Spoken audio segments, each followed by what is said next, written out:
Good afternoon friends, maths for मस्ती में आपका स्वागत है। और आज हम मैथ्स फॉर मस्ती चैनल पे जीके का जो टॉपिक पढ़ेंगे वो है, टॉपिक का रिलेशन है मध्य प्रदेश जीके से। ठीक है, तो एमपी जीके पढ़ेंगे और एमपी जीके में जो बहुत महत्वपूर्ण टॉपिक है वो पढ़ेंगे हम। ठीक है, तो यहाँ पे हम देखेंगे कि एमपी जीके के किस टाइप के क्वेश्चंस वगैरह एग्जाम में आते हैं और किस टॉपिक से ज्यादा आते हैं। ठीक है, तो जो टॉपिक से अधिकतर एग्जाम में आते रहते हैं क्वेश्चंस वगैरह, आज उसी टॉपिक को उठाया मैंने और उसी टॉपिक को अपन पढ़ेंगे, यहाँ पे डिस्कस करेंगे। ठीक है, तो दोस्तों यदि से कि आप एमपी जीके पहले से आप लोगों ने पढ़ा है तो बहुत ही अच्छी बात है, आपको और अच्छी तरीके से पकड़ में आएगा से कोई भी चीजें फटाफट से कि आपका कैचिंग पावर अच्छा हो। और दूसरी से ये बात है, मान लो कि जो स्टूडेंट नए हैं, जिन्होंने अभी अभी पढ़ाई स्टार्ट की है या जिन्होंने थोड़ा बहुत पढ़ा है, हल्का फुल्का पढ़ा है, उनके लिए तो बहुत ही फायदेमंद रहेगा। क्यों? क्योंकि इतना विस्तार से, इतना अच्छी तरीके से आपको डायग्रामेटिकली पूरा से कि मैप के आधार पर पूरा बताऊंगा मैं, कि आपके माइंड में पूरा ऐसा कैसा फिट होगा, आपको बिल्कुल भी कंफ्यूज होने की कोई आवश्यकता नहीं पड़ेगी।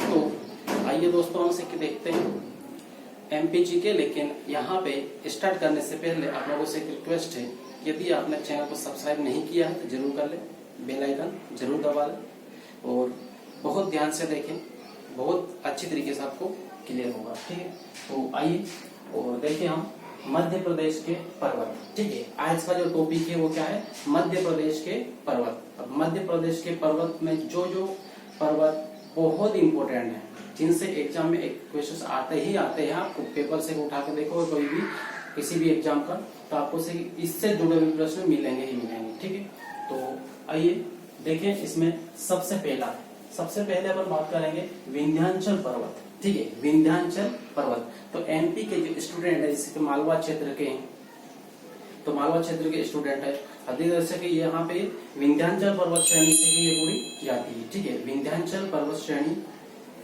जाती है। अब विंध्याचल पर्वत श्रेणी वास्तव में है तो इसमें कौन कौन से पर्वत है और विंध्याचल पर्वत श्रेणी कहाँ से कहाँ तक फैली हुई है, ये पूरा देखेंगे। उसकी स्थिति क्या है ये देखेंगे। तो विंध्याचल पर्वत, तो विंध्याचल पर्वत है ये विश्व का प्राचीनतम पर्वतों में इसको गिना जाता है, विंध्याचल पर्वत। ठीक है, और इसको अवशिष्ट पर्वत के रूप में भी काउंट किया जाता है। बहुत इंपॉर्टेंट है, ध्यान रखना इसको, इसे अवशिष्ट पर्वत के रूप में भी काउंट करते हैं।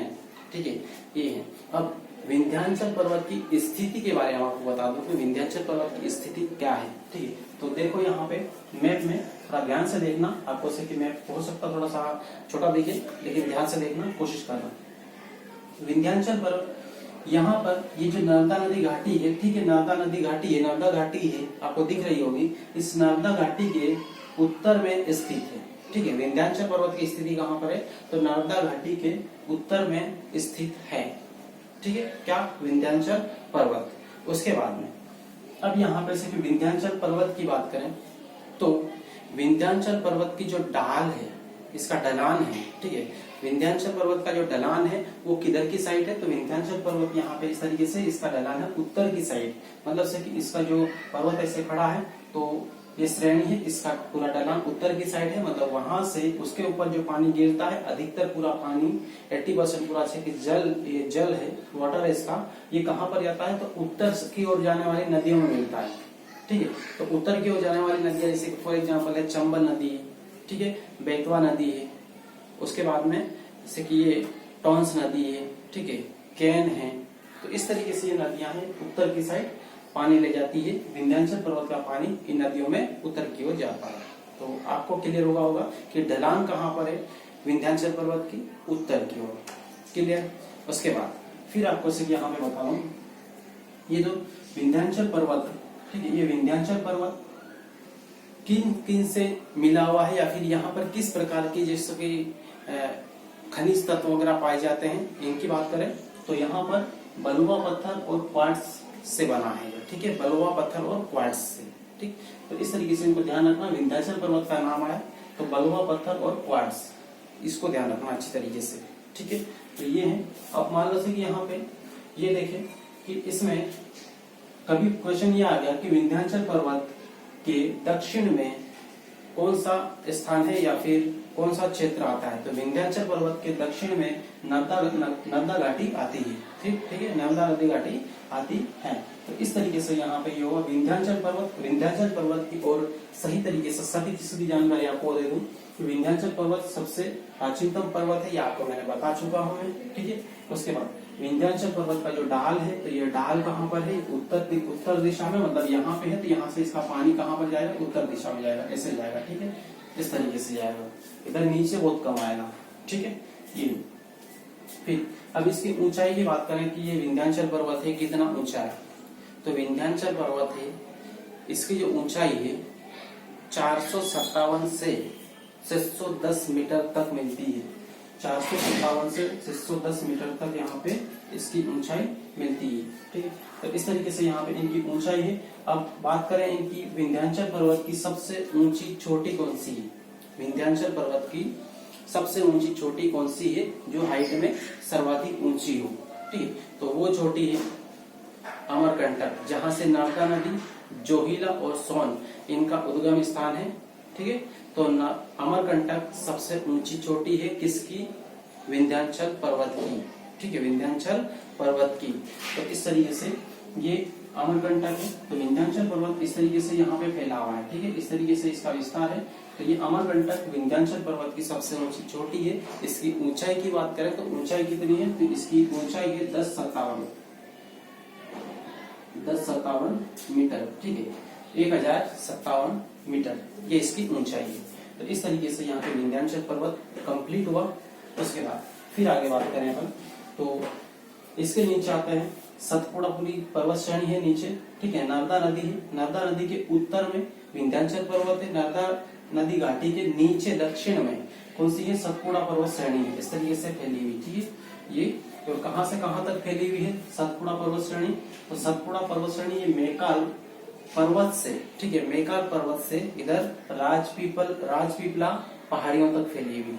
फिर से सुन लें, सतपुड़ा पर्वत श्रेणी का विस्तार कहां से कहां तक है?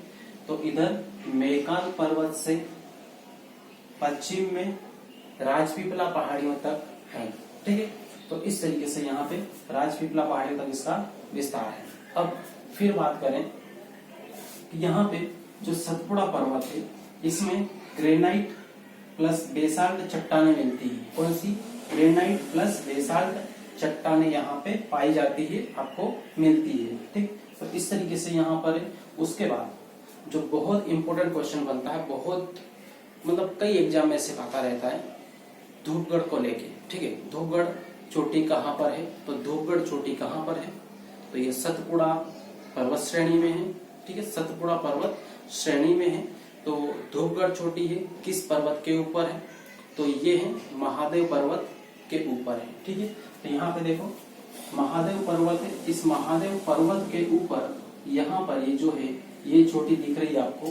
ठीक है, ये वाली जो धूपगढ़ है, कौन सी? महादेव पर्वत, इसके ऊपर ये कौन सी? धूपगढ़ की चोटी है। धूपगढ़ की चोटी की जो ऊंचाई है, वो ऊंचाई कितनी है? ये आपको बता दो, यहाँ पे 1350 मीटर।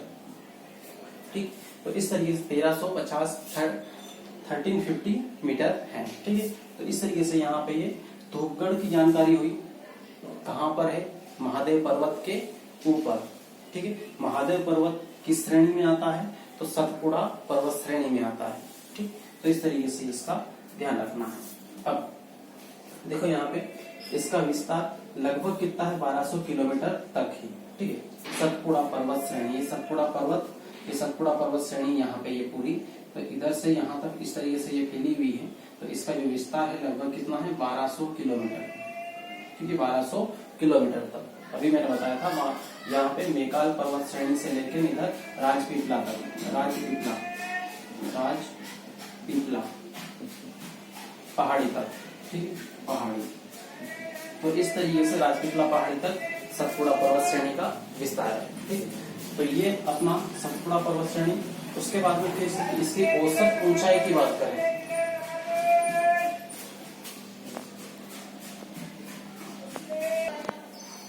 तो अब इसकी ऊंचाई की बात करें तो ऊंचाई लगभग कितनी है?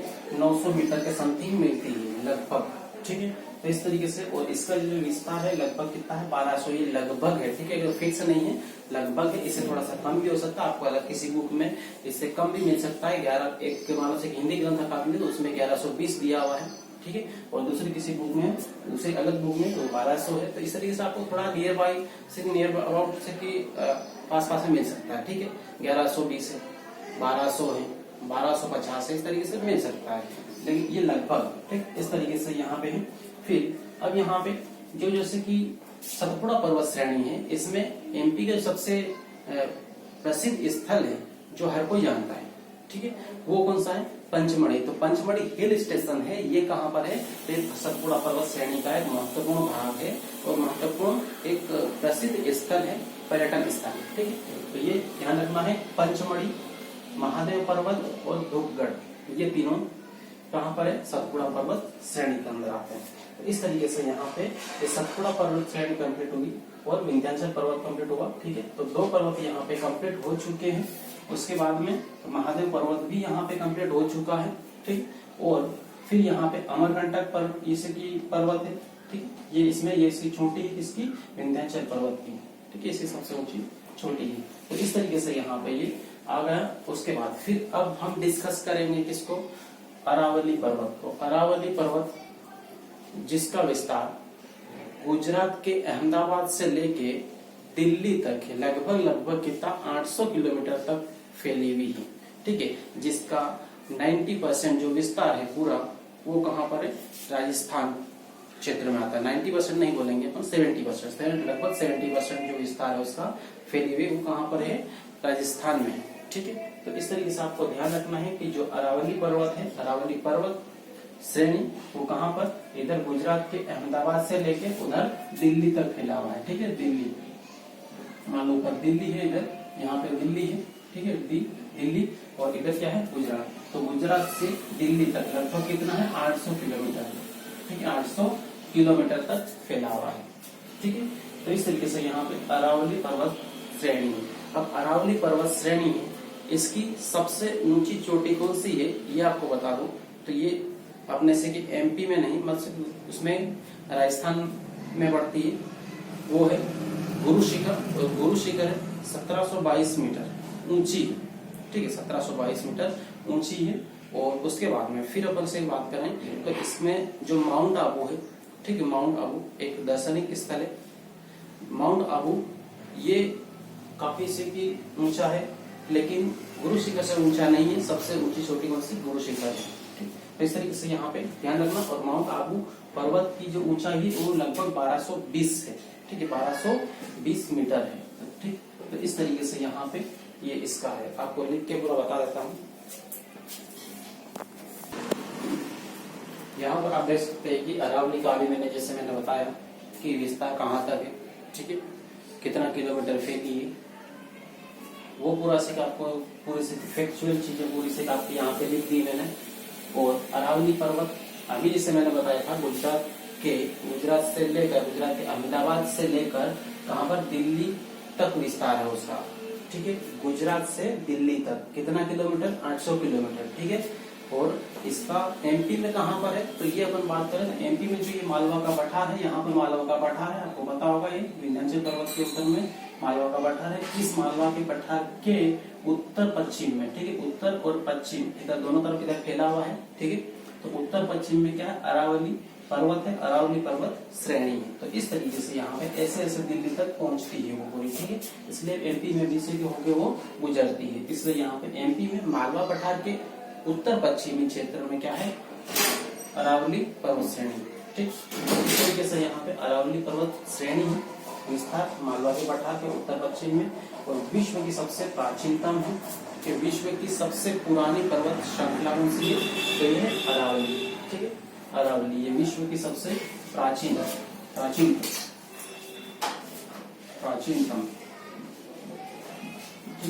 सबसे पुरानी पर्वत श्रृंखला है, सबसे पुराना पर्वत है मान लो, ठीक है। तो इस तरीके से यहाँ पे विश्व की सबसे प्राचीनतम पर्वत श्रृंखला है। अब यहाँ पे ये पूरा से डिटेल बता चुका, जैसे विश्व की सबसे प्राचीनतम उत्तर दक्षिण दिशाओं में गुजरात से दिल्ली तक फैला है उसका 800 किलोमीटर तक, ठीक है, ये तो कंप्लीट हुआ। अब हमारी देखो से कि यहाँ पे सबसे पहले विंध्याचल पर्वत कंप्लीट हुआ, ठीक है, पर्वत श्रेणी कंप्लीट हुई। उसके बाद में दूसरा सतपुड़ा पर्वत श्रेणी कंप्लीट हुई, कौन कौन से पर्वत है उसमें पूरा डिटेल बताया मैंने। उसके बाद में यहाँ पे अरावली कंप्लीट हुई। अरावली के बाद में आपको चौथे नंबर पे जो बताने जा रहा हूँ वो है कैमूर और भांडेर पर्वत, कैमूर और भांडेर पर्वत श्रेणियां, ठीक है। तो कैमूर और भांडेर पर्वत श्रेणियां कहाँ पर है ये आपको बता दूं। तो जैसे कि विंध्याचल पर्वत है, विंध्याचल पर्वत जैसे इस तरीके से एमपी में जाता है, यहाँ पे ऐसे विंध्याचल पर्वत श्रेणी है, ये इस तरीके से यहाँ पे इसका विस्तार है, ऐसे ऐसे यहाँ पे जा रही है। तो ऐसे यहाँ पे जाएगी तो इसके पूर्व में, ठीक है, कहाँ पर है, इसके विंध्याचल पर्वत का जो पूर्वी भाग है उसी को बोलते हैं क्या है, भांडेर और कैमूर, भांडेर और कैमूर पर्वत श्रेणी बोलते हैं, ठीक है। तो भांडेर की बात करें हम तो भांडेर यहाँ पर ये, ठीक है, ये क्या है, भांडेर है। तो भांडेर पर्वत श्रेणी कहाँ पर है, तो ये छतरपुर में है और इसके पास में टीकमगढ़ है, उसके बाद यहाँ पे सतना। तो इस तरीके से छतरपुर, टीकमगढ़, सतना, इनमें इसका विस्तार है, फैला हुआ है, ठीक।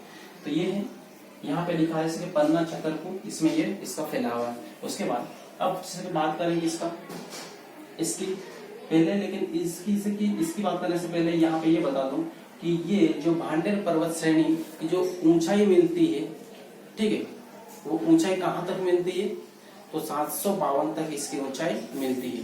देखो यहाँ पे, तो भांडेर पर्वत की जो ऊंचाई है पर्वत श्रेणी की, वहां कहाँ तक मिलती है, 752 मीटर तक इसकी ऊंचाई मिलती है, इतनी ऊंचाई है, ठीक है। अब कैमूर की बात करें कि कैमूर जो पर्वत श्रेणी है वो कहाँ पर है, तो ये भी विंध्याचल पर्वत श्रेणी का पूर्वी भाग है, पूर्वी विस्तार है, ठीक है।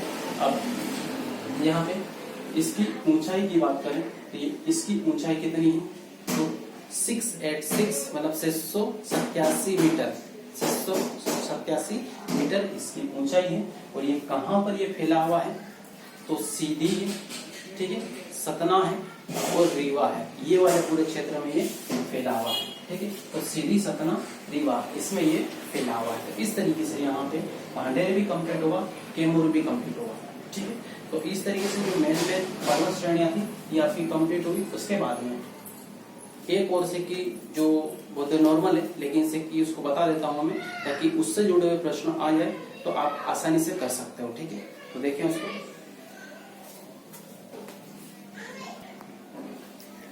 इसके बाद में यहाँ पर हमारी जो लास्ट पर्वत श्रेणी है एमपी के लिए सबसे महत्वपूर्ण है, एग्जाम की दृष्टि से काफी महत्वपूर्ण है, उन श्रेणियों में अंतिम श्रेणी है वो है राजपीपला पर्वत श्रेणी, ठीक है। अब राजपीपला पर्वत श्रेणी ये कहाँ पर है, कहाँ पर विस्तारित है, इसका विस्तार कहाँ से कहाँ तक है, तो ये आपको बता दूं।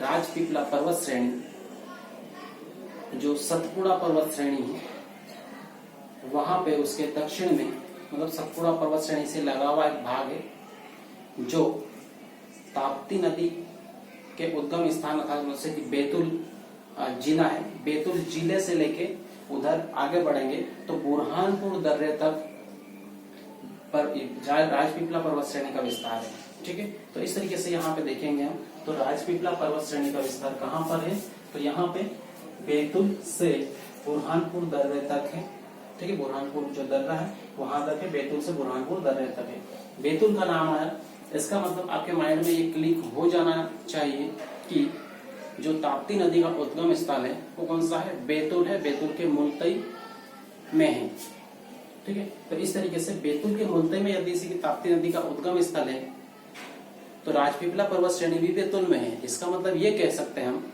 कि जो राजपीपला पर्वत श्रेणी है ये ताप्ती नदी का उद्गम स्थल भी है, ठीक है। तो इस तरीके से ये ध्यान रखना है, आ सकता है क्वेश्चन। उसके बाद जो राजपीपला पहाड़ी पर्वत श्रेणी है, ठीक है, यहाँ से इधर बैतूल से लेके इधर तक है, बुरहानपुर दर्रे तक है। तो राजपीपला जो पर्वत श्रेणी है, इस पर्वत श्रेणी के अंदर कौन कौन सी पहाड़ियां आती है, जैसे छोटी छोटी पहाड़ियां कौन कौन सी है जो फेमस है, ठीक है, जो एग्जाम की दृष्टि से इम्पोर्टेंट है, वो कौन सी, सबसे पहले राजपीपला पहाड़ी, ठीक है, राजपीपला पर्वत श्रेणी के अंदर सबसे पहले कौन सी, राजपीपला पहाड़ी। उसके बाद दूसरी अपन बात करें तो दूसरा यहाँ पे है असीरगढ़ की पहाड़ी आपको पता होगा, बुरहानपुर है, बुरहानपुर में ही असीरगढ़ की पहाड़ी है। ठीक, उसके बाद में फिर है बड़वानी, इधर आगे चलेंगे बड़वानी, तो बड़वानी की पहाड़ियां हैं। ठीक है, यहाँ पे देखते जाओ, राजपीपला की पहाड़ियां हैं, असीरगढ़ की पहाड़ी बुरहानपुर में है। ठीक है, इस तरीके से अखरानी की पहाड़ियां, उसके बाद बड़वानी की पहाड़ियां। तो इस तरीके से ये 4 महत्वपूर्ण पहाड़ियां हैं। ये किसका भाग है? तो ये किसका है? राजपीपला पर्वत श्रेणी का भाग है। ठीक, तो इस तरीके से यहाँ पे इसको ध्यान रखना है। और ये हमारा एमपी का पर्वत संबंधी जितने क्वेश्चंस आते हैं वो इन्हीं में से आते हैं। और ये अपना जीके पूरा कंप्लीट हुआ पर्वत से जुड़ा हुआ। ठीक है, मध्य प्रदेश के पर्वत तो बहुत इंपॉर्टेंट है, बहुत अच्छी तरीके से इसको पढ़ें ताकि आपको अच्छे से याद हो और किसी भी प्रकार की कोई मिस्टेक होने की कोई संभावना ना है। ठीक है, इसलिए अच्छी तरीके से इस वीडियो को देखें, समझें, समझने की कोशिश करें। यहाँ पर मैप में मैं बता रहा हूँ, आपके पास भी मैप होना जरूरी है। आपके पास जो मैप है वो वीडियो को देखें, आपके पास में मैप है उसको पास में रख लें, वीडियो को देखें, उस मैप में देखते जाएं, फिर वीडियो को देखें, मैप में देखते जाएं। आपका 100% पूरा पर्वत कंप्लीट होगा, आपका कहीं से कहीं तक कुछ भी नहीं छूटेगा। ये आपको पूरे विश्वास के साथ में कहता हूँ। और आगे से मिलेंगे अपन मध्य प्रदेश की जलवायु पढ़ेंगे। हो सके तो आप एक बार पढ़ लें, उसके बाद में फिर से की वीडियो को देखना, उसको वो वीडियो से कि मैं बनाऊंगा, बहुत एक एक चीज पूरी बारीकी से बताऊंगा कि मध्य प्रदेश की जलवायु कैसी है, किस तरीके से है। ठीक है, क्या क्या इफेक्ट पड़ते हैं जलवायु के, तो ये देखेंगे हम। आज का वीडियो देखने के लिए आपका बहुत बहुत धन्यवाद। और हाँ, लास्ट में यदि से की वीडियो आपको अच्छा लगा, आपको थोड़ा सा भी कुछ सीखने को मिला है, तो प्लीज वीडियो को लाइक जरूर कर लें। चैनल को सब्सक्राइब नहीं किया तो वो भी कर लें और बेल आइकन जरूर दबा लें। मिलते हैं फिर नेक्स्ट वीडियो में, तब तक के लिए आप लोगों को बेस्ट ऑफ लक।